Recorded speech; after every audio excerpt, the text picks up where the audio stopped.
Tem corrida que começa como qualquer outra, mas termina te mudando por dentro. Naquela noite, chovia. Não uma chuva forte, dessas que assustam. Era fina, constante, como se o céu tivesse cansado de guardar tanto peso. Eu estava ali parado, farol ligado, esperando a passageira que havia chamado pelo aplicativo. O nome no visor era de homem, mas quem apareceu foi uma senhora. Cabelos brancos bem penteados, olhar doce, e um silêncio que dizia mais do que 1000 palavras. Ela entrou, devagar, com a mão sobre o peito. Não me olhou nos olhos, apenas disse: "Moço, só dirige, por favor." Mas antes mesmo que eu pudesse engatar a marcha, o que veio foi um soluço. Um choro contido, rasgado, como quem segura a dor há dias, e de repente, não consegue mais. Eu devia ter perguntado se ela estava bem? Devia ter oferecido um copo d'água, uma palavra qualquer? Ou talvez, era melhor só ouvir. O que se fala para uma mãe que acabou de ser empurrada para fora da vida do próprio filho? Ela respirou fundo, tentou conter as lágrimas, e me disse, quase num sussurro: "Hoje eu conheci a noiva do meu filho, e descobri que tem gente que sorri enquanto te apunhala." A frase me atravessou como uma lâmina. Será que você já passou por isso? Já confiou em alguém? E de repente, percebeu que tudo era fachada? Que por trás do carinho havia cálculo? Naquele instante, eu percebi que aquela corrida não era sobre trânsito, não era sobre destino. Era sobre um desabafo que precisava sair. E eu, ali, atrás do volante, me tornei algo além de motorista. Ela me entregou uma carta, antes de ir embora, e disse: "Só leia depois que eu for embora." Ela puxou o envelope da bolsa, amassado e ainda lacrado. Você acredita que uma mulher pode tentar arrancar uma mãe da vida do filho com palavras bem escritas? E um tom doce? A pergunta pairou no ar como fumaça, e eu sabia que o que vinha a seguir não era só uma história, era uma ferida aberta, e eu estava prestes a escutar cada detalhe. A senhora respirou fundo, segurou o envelope como quem segura a própria história, e continuou: "O nome dele é Felipe, meu único filho, meu único motivo para continuar quando tudo desabava." Eu dirigia devagar, sem pressa. Não por causa da chuva, mas porque parecia errado apressar uma história que ainda sangrava. Ele sempre dizia que eu era o amor da vida dele. Me escrevia bilhetinhos quando era pequeno. Coisas como: "Mamãe, um dia eu vou te dar uma casa com jardim e varanda." Eu guardei todos. Ela deu um leve sorriso. Um sorriso triste, de quem se lembra de um tempo em que tudo parecia mais puro, mais sincero. Cresceu sendo um menino doce, respeitador. Não dava trabalho. Trabalhou cedo, estudou com bolsa, se formou com honra. Diziam que ele tinha berço, mas o berço dele era o chão que eu limpei para ele caminhar. Você já sentiu orgulho e dor ao mesmo tempo? Já olhou para alguém e pensou: "Eu daria minha vida por você, e mesmo assim você me esqueceu?" Quando ele começou a namorar a Duda, eu não disse nada, observei. Ela parecia simpática, educada, daquelas que sorriem com os olhos, mas algo em mim, não sei explicar. Mãe sente, tinha alguma coisa errada. Ela olhou pela janela, acompanhando as gotas que desciam. Hoje ele me levou para almoçar na casa dela. Disse que era para me apresentar oficialmente, que queria que eu me sentisse parte da família. Fez uma pausa. Eu não disse nada, só apertei mais firme o volante. Ela estava prestes a me contar o momento da virada. Eu me arrumei toda, Henrique. Passei perfume, fiz escova no cabelo, coloquei meu melhor vestido. Gastei até o dinheiro da conta de luz para comprar um presente para ela. Eu queria que fosse especial. A voz dela começou a falhar. Mas nada me preparou para o que estava por vir, porque enquanto o almoço parecia normal, a crueldade estava sendo servida em silêncio. Ela então puxou a carta do colo, com cuidado. Ela me entregou isso e disse: "Por favor, só leia quando chegar em casa." Mas eu não consegui esperar. E quando li, tudo dentro de mim quebrou. E naquele momento, eu soube. Essa história ainda estava longe do fim. Ela segurava a carta como se queimasse nas mãos. Os dedos tremiam, mas os olhos estavam fixos num ponto distante, como se ainda estivessem presos naquelas palavras. Eu devia ter esperado, para ler em casa como ela pediu. Mas algo em mim dizia que tinha coisa errada, e não deu outra. Silêncio. Apenas o som da estrada e da chuva no vidro. Ela respirou e começou a narrar. Ela começou agradecendo. Disse que me admirava, que me respeitava como mulher e como mãe. Tudo com palavras bonitas, escolhidas com cuidado, mas com o coração ausente. Você já recebeu uma mensagem que parecia gentil, mas te deixou em pedaços? Logo depois, ela escreveu que agora começava um novo ciclo, e que esse ciclo exigia limites emocionais. Palavras dela.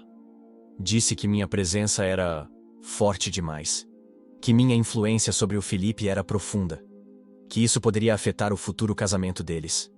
Ela olhou para mim com os olhos cheios d'água. Henrique.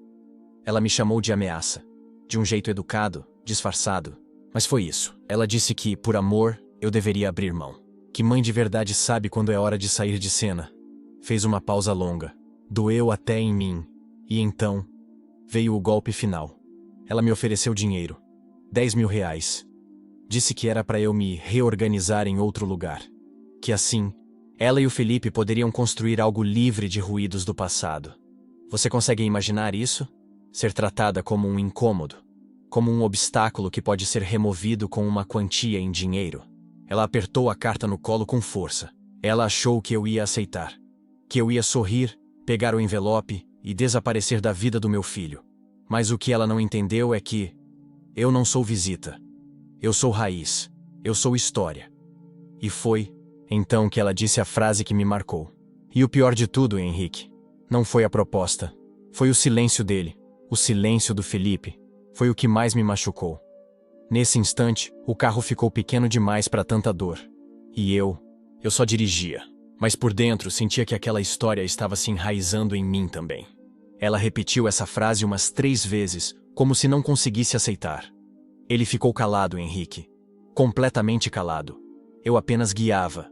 Não tinha o que dizer. Às vezes, o silêncio de quem ouve é a única forma de respeitar a dor de quem fala. Enquanto eu lia aquela carta, com as mãos tremendo, Felipe ficou ali sentado. Nem se levantou. Nem perguntou o que eu estava sentindo. Só disse: Mãe, não leva pro lado errado. A Duda tem um jeito direto de se expressar. Ela balançou a cabeça com aquele riso irônico de quem já sofreu demais para continuar se enganando. Direto? Isso não é ser direto. Isso é ser cruel. E sabe o que é pior, Henrique? Ele falou como se tivesse ensaiado. Como se aquilo já estivesse combinado entre eles. Você já confiou tanto em alguém que nem cogitou que essa pessoa pudesse te deixar para trás sem olhar para trás? Eu só consegui me levantar da cadeira. Entreguei o presente que tinha, levado para ela. Era uma toalha de mesa bordada, daquelas que minha mãe me ensinou a fazer. E fui embora, sem dizer mais nada. As luzes dos postes passavam pela janela e riscavam o rosto dela em pedaços de luz e sombra. Felipe ainda veio atrás de mim, no portão. Disse que eu estava sendo dramática, que aquilo era para ajudar a relação, que eu precisava entender que ele agora tinha uma nova prioridade. Fez uma pausa. Engoliu seco. Nova prioridade. Ela repetiu baixinho e olhou para mim. Você entende o que é ouvir isso do seu único filho? Que agora você é passado? Que o amor que sustentou ele até aqui precisa dar lugar a outro? Como se amor fosse copo cheio, que só comporta um. Eu não consegui responder. Só podia ouvir. E sabe o que mais me assusta? É pensar que talvez ele já estivesse se afastando faz tempo. E eu que não quis ver. A chuva recomeçou, agora com mais força. Mas dentro daquele carro, o que desabava era outra coisa. Dói, moço. Dói ver que o que você construiu com anos de sacrifício pode ser desmontado em minutos por um estranho que nunca soube da sua luta. Ela fechou os olhos e sussurrou como se falasse só para si mesma. Talvez eu tenha amado demais. Ela ficou alguns segundos em silêncio, olhando fixamente pela janela, como se estivesse vendo o passado passar diante dos olhos. Eu fui tudo para ele, Henrique. Mãe, pai, enfermeira, professora, amiga. Eu estive em todas as fases, todas as quedas, todos os sorrisos. Ela falou sem pressa, como quem despeja as lembranças uma a uma, com dor e cuidado. Lembro de quando ele caiu da bicicleta e quebrou o braço. Dormiu comigo por semanas depois, com medo de acordar e sentir dor. Eu fiquei ali, segurando a mão dele, mesmo com febre, mesmo exausta do trabalho. Você consegue entender o peso de um amor que não descansa? Quando ele passou na faculdade, me abraçou e disse: "Mãe, isso é seu também." E eu acreditei. Eu acreditei que tudo que a gente construiu era nosso, que nosso vínculo era invencível. Ela deu uma leve risada. E depois os olhos se encheram de novo. Mas hoje, eu me pergunto, será que amar demais sufoca? Será que proteger demais estraga? Será que meu erro foi não soltar ele? Antes, eu senti um nó na garganta, porque de algum jeito aquela pergunta dela era uma pergunta de todo mundo. Será que chega um momento em que o amor vira peso? Em que o colo da mãe vira prisão para os olhos de quem só quer voar? O carro seguia devagar pelas ruas encharcadas, mas dentro dele era como se o tempo tivesse parado. Eu não me arrependo do que fiz por ele, nem um pouco, só me dói perceber que, para ele, talvez tenha sido demais. Que ele precisou de alguém que o fizesse esquecer que um dia já teve uma mãe que enfrentou o mundo. Por ele. Ela segurava firme a carta, agora amassada, como se fosse o símbolo de tudo que foi arrancado. Hoje, ele não é mais meu menino. Ele é o homem de outra mulher. E ela fez questão de deixar isso bem claro. Ela então virou o rosto, para mim, os olhos vermelhos, mas serenos. Será que todo amor de mãe um dia é substituído? E aquela pergunta ficou ressoando dentro do carro, dentro de mim. E talvez, dentro de quem estivesse ouvindo. Ela soltou um suspiro profundo. Daqueles que não aliviam, só anunciam que vem mais peso. Sabe, moço, eu não tô aqui para pedir pena. Tô aqui porque, depois daquela carta, eu percebi que não sei mais quem eu sou. Essa frase ficou pairando no ar como fumaça. Ela não estava sendo dramática. Era só verdade. A vida inteira, eu fui a mãe do Felipe. Tudo em mim girava em torno dele. Minhas escolhas, minhas renúncias, até minha fé. Ele era minha missão, meu foco, meu futuro. E agora eu me sinto como uma casa sem morador. Você já se dedicou tanto a alguém que esqueceu de existir fora desse papel? Eu não sei o que eu gosto. Não sei para onde eu iria se fosse embora. Não sei o que me move se não for por ele. A voz dela falhava, mas o pensamento vinha forte. A Duda. Ela não só me tirou da vida dele. Ela me tirou do meu lugar no mundo. Porque por mais que doa dizer isso, eu percebi que eu existia em função dele. E quando ele virou as costas, foi como se eu deixasse de existir. Ela olhou para a carta de novo. Depois a amassou entre as mãos. 10 mil reais. Você acredita? Esse foi o valor que ela colocou na minha história. Meus olhos arderam, não por ela, por todas as mães que vivem histórias parecidas, mas que ninguém nunca escuta. E ele, meu menino, ficou lá, olhando, sem defender, sem discordar, como se estivesse esperando que eu aceitasse, como se isso fosse razoável. Ela encostou a cabeça no vidro, a chuva do lado de fora se misturando com o que escorria do lado de dentro. Talvez eu tenha criado ele para ser forte demais, livre demais, e esqueci de ensinar que quem nos ama de verdade, a gente nunca abandona. Ela então perguntou com a voz embargada: será que o amor que protege demais também afasta? E o silêncio que veio depois foi a resposta que a vida ainda não deu. Ela ficou em silêncio por alguns minutos, olhando fixamente para o nada. Mas às vezes, o nada tem muito a dizer. Eu não tenho mais pai, nem mãe. Meus irmãos moram longe. Nunca tive outro marido. Nunca quis outro amor. Tudo que eu era estava dentro do Felipe. Aquela frase era um soco. E ao mesmo tempo, um espelho para muita gente. Você já percebeu que dedicou tanto tempo cuidando de alguém que esqueceu de cuidar de você? Hoje, eu cheguei em casa e tudo parecia menor. A sala, o quarto, até a luz. Eu olhava para as coisas e me perguntava: por que continuar? Para quem? A voz dela parecia menor, como se as palavras tivessem cansado, de lutar. Minha casa foi construída com sacrifício. Cada móvel, cada azulejo, foi conquista suada. Mas de que adianta uma casa se quem você queria ver dentro dela já não te quer por perto? Ela fechou os olhos e encostou a cabeça no vidro. Henrique, você já teve a sensação de ser esquecível? De ser alguém que, quando sai da sala, ninguém nota? Porque é assim que eu me sinto agora. E essa pergunta mexe com a gente. Quem nunca teve medo de se tornar invisível? O que mais me dói é que eu daria tudo por ele. Ainda daria. Se ele ligasse agora e dissesse: "Mãe, me perdoa", eu esqueceria tudo. Porque o coração de mãe é terra que não rejeita semente. Mesmo a semente ingrata. Ela suspirou com a voz cansada, mas firme. Mas ele não vai ligar, né? Você sabe. Eu sei. E talvez, o pior disso tudo, seja ter que aprender a viver com esse silêncio. Me peguei apertando o volante com força. Como se isso pudesse segurar o choro que estava querendo vir. A chuva lá fora engrossava, mas dentro do carro já chovia havia tempo. Ela então murmurou: "Se tudo que eu sou depende de alguém, quem sou eu quando esse alguém me vira as costas?" E essa pergunta não era só dela. Eu passei a vida inteira tentando ser tudo para alguém, e esqueci que eu também sou alguém. Essa foi a primeira frase dela depois de longos minutos de silêncio. Hoje, no banco de trás do seu carro, eu tô percebendo isso pela primeira vez. Eu olhei pelo retrovisor. E pela primeira vez, ela não parecia só triste. Parecia desperta.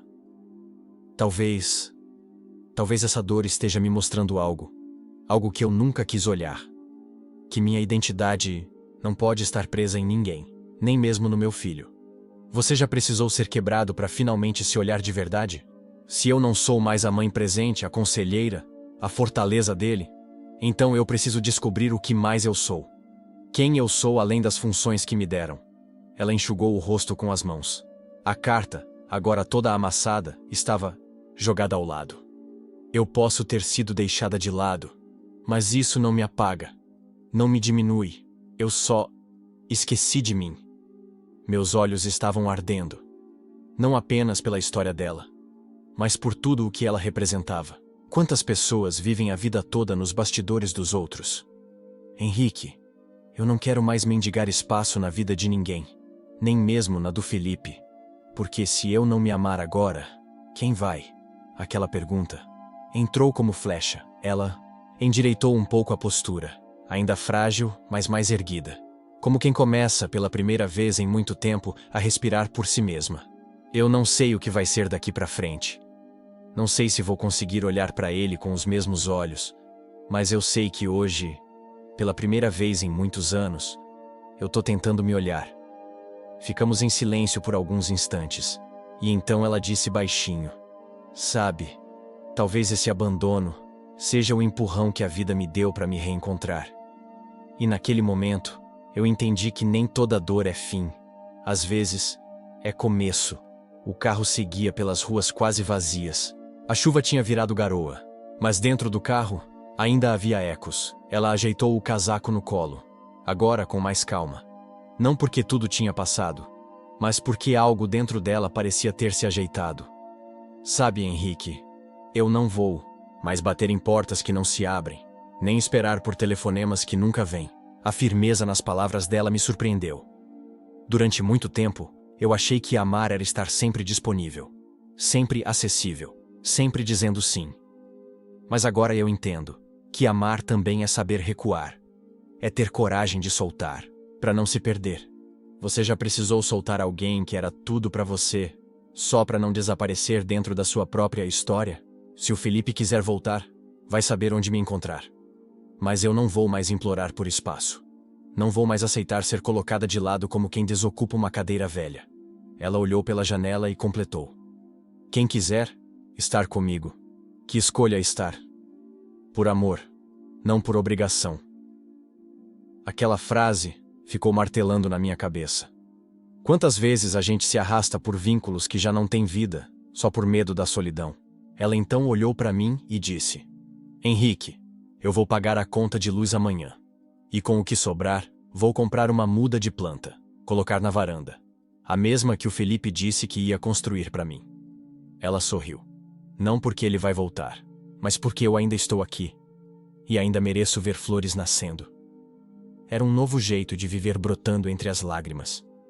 Um começo onde antes havia só fim. E então ela concluiu. Eu entrei nesse carro chorando, porque achei que tinha perdido tudo. Mas agora eu vejo que talvez eu tenha me reencontrado. E pela primeira vez naquela noite, o silêncio no carro foi leve. O carro parou devagar em frente a um pequeno prédio. Era simples, como ela. Mas naquela hora, parecia acolhedor. Ela não desceu imediatamente. Ficou alguns segundos olhando a própria mão, como quem conta as linhas da própria história. Depois pegou a bolsa, o casaco e olhou para mim. Obrigada por ouvir, moço. Eu precisava mais do que imaginava. Eu apenas sorri. Não tinha o que dizer. Às vezes, o silêncio é o maior respeito que se pode oferecer. Ela abriu a porta. E antes de sair, virou para mim e falou uma última vez. Se um dia você tiver uma mãe, ou alguém que te ama desse jeito, não deixe ela falando sozinha. E então desceu. Passos lentos, ombros mais retos, e mesmo com os olhos ainda molhados, havia uma força ali, daquelas que só o tempo constrói. Eu a vi entrando no prédio, a porta se fechando, e ali, sozinho no carro, fiquei por mais um tempo. Engraçado, como uma corrida de 20 minutos pode te mudar por dentro. Ela entrou no carro chorando, mas quem saiu com o coração apertado fui eu. E até hoje, toda vez que pego uma nova passageira, eu me pergunto: quantas mães estão por aí, caladas, tentando entender onde foi que perderam espaço na vida dos próprios filhos?